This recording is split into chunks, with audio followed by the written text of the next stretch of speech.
코로나19로 인해 계속해서 어려운 시기를 보내고 있습니다. 어려운 시기임에도 불구하고 이 새벽에 주님 전에 나오신 성도님들을 환영하고 축복합니다. 이럴 때일수록 기도에 더 힘쓰는 4월 한 달이 되시기를 바랍니다. 요즘 새벽 기도회 때 신명기 말씀을 살펴보고 있습니다. 대부분이 모세의 연설로 구성되어 있는 책이죠. 출애굽 이래에 40년 동안 이스라엘을 인도해 왔던 위대한 지도자 모세가 약속의 땅의 문턱에서 죽음을 앞두고 광야 생활을 회고하면서 새로운 세대에게 지켜야 할 율법을 제시하고 있습니다. 특별히 저희가 함께 살펴본 본문 말씀은 1장부터 4장 말미까지 해당하는 출애굽 여정의 회고 부분에서 마지막 해당하는 이야기인데요. 오늘 말씀 속에 등장하는 모세의 연설을 통해서 어려운 시기를 보내고 있는 이 시기에 우리가 과연 바라봐야 할 대상은 누구이며 그 대상이 어떤 분이신지 다시 한 번 더 깨달으며 나아가는 시간이 되시기를 바랍니다. 먼저 32절 말씀을 읽어보겠습니다. 32절 말씀입니다. 내가 있기 전 하나님이 사람을 세상에 창조하신 날부터 지금까지 지나간 날을 상고하여 보라. 하늘이 끝에서 저 끝까지 이런 큰 일이 있었느냐? 이런 일을 들은 적이 있었느냐? 32절 말씀은 약간 이런 느낌이죠. 여러분, 지금까지의 날들을 기억해 보십시오. 이렇게 큰 일들이 있었습니까? 이런 일들을 들어본 적이 있습니까? 32절 말씀 속에서 모세는 이런 큰 일이 있었느냐라고 말하고 있습니다. 모세가 말하는 큰 일이 도대체 어떤 일이길래 이렇게 호소하듯이 말하는 걸까요? 모세는 하나님께서 하신 이 큰 일에 대해서 두 가지를 소개하고 있습니다. 33절을 한번 보시기 바랍니다. 세번역 성경에는 이렇게 기록이 되어 있습니다. 제가 읽어드리겠습니다. 당신들처럼 불 가운데서 말씀하시는 하나님의 음성을 듣고도 살아남은 백성이 있습니까? 다시 말하면 하나님께서 하신 첫 번째 큰 일은 시내산에 현현하셔서 불로 말씀하신 사건을 말하고 있는 것입니다. 모세는 시내산에 현현하신 큰 사건 속에서 이스라엘 백성들이 하나님의 음성을 듣고도 살아남았다는 사실을 강조하고 있는 것이죠. 실제로 세번역 성경 신명기 5장 26절에 이스라엘 백성은 이렇게 말합니다. 살아계시는 하나님이 불 가운데서 하시는 말씀을 듣고도 우리처럼 산 사람이 육체를 가진 사람 가운데 누가 있겠습니까? 결국 33절은 이스라엘 백성이 하나님의 음성을 듣고도 살아남음으로써 하나님의 언약이 지니는 은혜의 측면을 암시하고 있는 것입니다. 하나님의 은혜로밖에는 설명될 수 없다는 것이죠.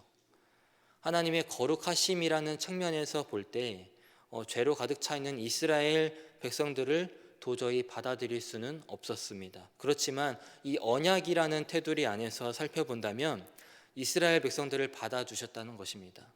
이런 은혜를 경험한 민족이 어디에도 없다는 것을 모세는 말하고 있는 것입니다. 이어서 34절 말씀을 읽어보도록 하겠습니다. 34절 말씀입니다. 어떤 신이 와서 시험과 이적과 기사와 전쟁과 강한 손과 편팔과 크게 두려운 일로 한 민족을 다른 민족에게서 인도하여 낸 일이 있느냐? 이는 다 너희의 하나님 여호와께서 애굽에서 너희를 위하여 너희의 목전에서 행하신 일이라. 아멘. 모세는 34절을 통해 하나님께서 하신 두 번째 큰 일이 출애굽 사건이라고 말하고 있습니다. 하나님 외에 다른 신이 한 민족을 다른 민족으로부터 구원한 일이 있었냐는 것입니다. 신명기 6장 22절에 곧 여호와께서 우리의 목전에서 크고 두려운 이적과 기사를 애굽과 바로와 그의 온 집에 베푸시고 라고 기록이 되어 있습니다. 또한 신명기 26장 8절에는 여호와께서 강한 손과 편팔과 큰 위엄과 이적과 기사로 우리를 애굽에서 인도하여 내시고 라고 기록이 되어 있습니다.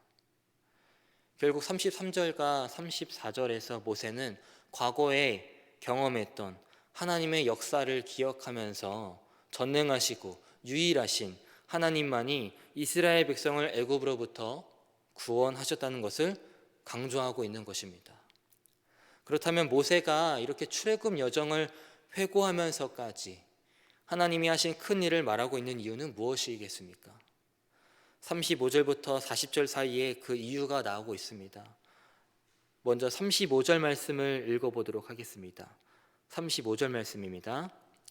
이것을 내게 나타내심은 여호와는 하나님이시요 그 외에는 다른 신이 없음을 내게 알게 하려 하심이니라. 아멘. 하나님께서 시내산에 현현하신 이유, 그리고 애굽으로부터 이스라엘 백성을 구원해내신 이유는 이방에 많은 신들이 있었지만 여호와만이 유일한 하나님이라는 것을 보여주시고 알게 하시기 위해서라는 것입니다.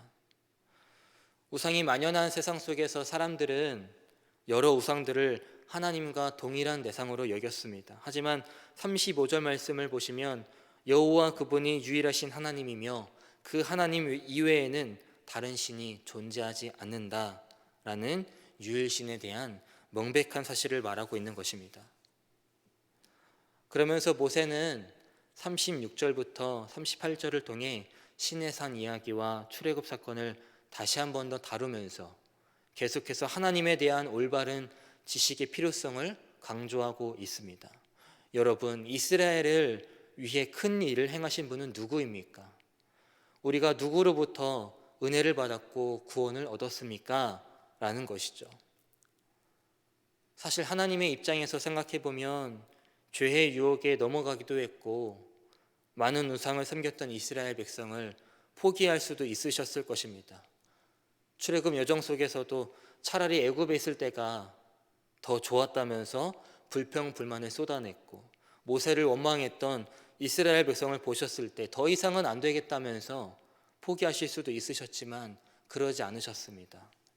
인간의 이기적인 모습과 연약한 모습을 그대로 보여줬던 이스라엘을 도대체 왜 포기하지 않으셨던 걸까요? 바로 이스라엘을 사랑하시기 때문입니다.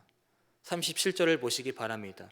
37절에 보시면 택하시고 라는 표현이 나와 있습니다. 이스라엘을 택했는데 그 이유가 내 조상들을 사랑하신 고로라고 나와 있습니다.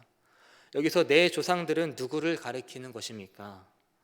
이스라엘의 열조를 대표하면서 하나님과 이스라엘 사이의 언약의 기초가 된 인물, 바로 아브라함입니다. 다시 말하면 하나님께서 이스라엘을 택하신 것은 아브라함 때부터 맺었던 언약을 기억하시고 이스라엘을 사랑하시는 하나님의 의지를 보여주시기 위함이라는 것입니다.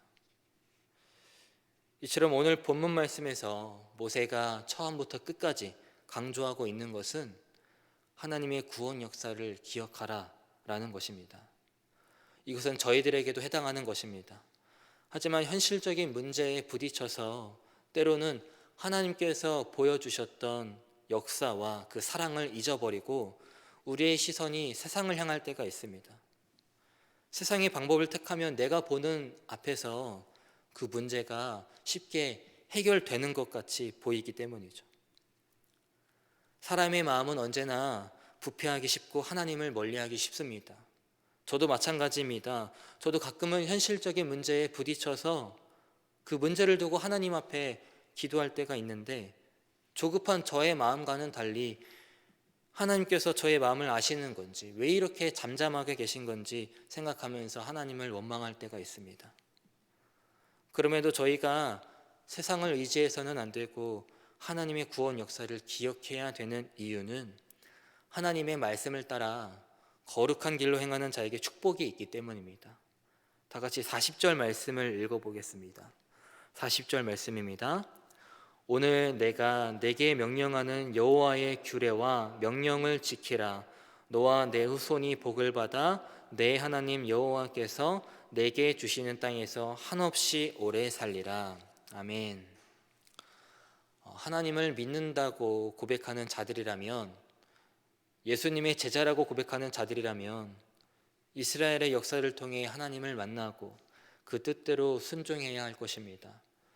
하나님의 말씀을 지켜야만 그 결과로서 복이 오는 것이 아니라 말씀을 지키는 것 자체가 하나님께서 주시는 기쁨을 삶의 현장에서 체험하는 길이라는 것입니다. 특별히 요즘 코로나19로 인해서 우리나라뿐만 아니라 전 세계적으로 많은 사람들이 힘들어하고 어려워하고 있습니다. 확진자와 사망자는 빠른 속도로 늘어나고 있습니다. 그리고 어떤 사람들은 이 코로나19가 여름까지 계속될 것 같다, 또는 가을에 다시 유행할 것이다 라고 말하곤 합니다. 또한 많은 교회들이 한 달 넘게 온라인으로 예배를 드리고 있습니다. 저도 제가 담당하고 있는 유초등부 어린이들을 못 본 지가 한참 되었습니다. 이런 상황 속에서 과연 우리 그리스도인들이 감당해야 하는 역할은 무엇이겠습니까? 세상 분위기에 휩쓸려 묻어가는 것일까요? 아니면 거짓 정보들에 귀 기울이는 것일까요? 이럴 때일수록 저희가 망각하지 말아야 되는 사실은 바로 하나님의 구원 역사를 기억해야 된다는 것입니다. 사도 바울은 고린도 교회 성도들에게 복음 전하는 일로 인해서 고난을 받을 때마다 하나님께서 자신을 그 모든 고난 가운데서 건지신 일을 되돌아보며 고린도서 1장 10절에서 이렇게 고백하고 있습니다. 그가 이같이 큰 사망에서 우리를 건지셨고 또 건지시리라. 또 한 이후에라도 건지시기를 그를 의지하여 바라노라 라고 고백하고 있습니다. 이처럼 하나님께서 과거에 베푸신 은혜를 돌아보는 것은 우리가 그 어떤 환경 속에서도 흔들리지 않고 경건 생활을 유지할 수 있는 큰 방편이 됩니다. 만약 하나님께서 과거에 베풀어 주신 은혜를 돌아보지 않고 그 모든 은혜를 잊어버리게 된다면 우리는 하나님께 항상 감사하는 삶을 살아갈 수 없을 것입니다. 뿐만 아니라 위기와 환란이 닥쳐왔을 때에도 하나님께서 반드시 은혜를 베풀어 주실 것이라는 확신을 갖기 어려울 것입니다. 그러므로 우리는 항상 하나님께서 베풀어 주신 은혜를 되돌아보며 그 은혜에 감사할 줄 아는 삶을 살아야 합니다. 우리에게 은혜를 베풀어 주시는 분은 우상도 아니고 세상의 방법도 아닙니다. 또한 다른 신이 아닌 오직 한 분이신 여호와 하나님이라는 사실을 항상 기억하시기 바랍니다. 하나님의 은혜를 기억하면 기억할수록 그 은혜에 감사하면 감사할수록 저희들의 믿음은 더욱더 견고해질 것입니다. 또한 코로나19로 인하여 많은 사람들이 힘들어하고 있는데 이스라엘을 통해 보여주셨던 하나님의 구원 역사를 기억하면서 하나님, 이스라엘을 사랑하셔서 지켜주시고 구원해 주셨던 것처럼 이 세상을 회복시켜 주시고 치유하여 주시옵소서. 하나님만이 하실 수 있습니다 라고 기도해 주시기 바랍니다. 어떤 상황이든지 하나님의 구원 역사를 기억하며 나아가는 저와 여러분이 되시기를 소망합니다. 이 시간